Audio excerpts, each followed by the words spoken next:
Hello, hello. Welcome to Sleuth Slut. I'm Brenda. I read crime fiction widely and give you my feminist perspective on what I've read.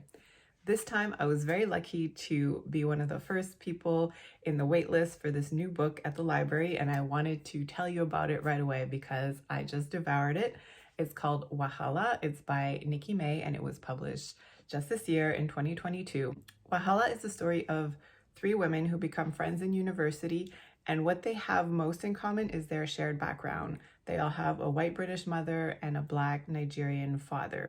We see right away in their first meeting that they're not always the most supportive of friends. And for me, Ronke was my favorite character. And she definitely gets the worst of it from her two friends.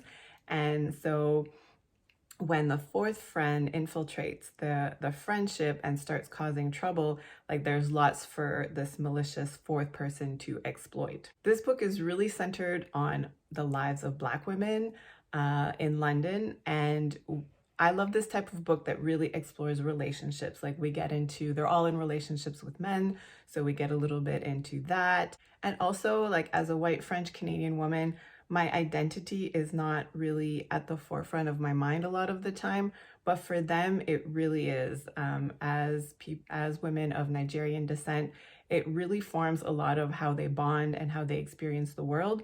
And so that was really interesting to read about. Now, this is a psychological thriller, but the mood remains kind of fairly light and chatty throughout. There is the malicious element that slowly grows and grows, but if you're looking for like that super tense thriller, this is not the book for you. For me personally, psychological thrillers and domestic noirs are not the kind of genres that I normally enjoy, but I really did like this one. And I think it's because these books rely on this trope where people are keeping secrets from each other, and that really annoys me, but it's really well done in this book. I'm giving Wahala a big 4 stars. I highly recommend it. And if you like to read about these kinds of female friendships where there's like a malicious fourth friend that enters the picture, I recommend one of my favorite Margaret Atwood book from 1993.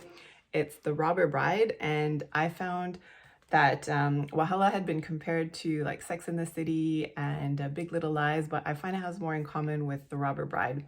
So I hope you enjoyed this review. Please let me know what you think of Wahala and like this video, subscribe to my channel, and I'll see you every second Wednesday for more Sleuth Slut.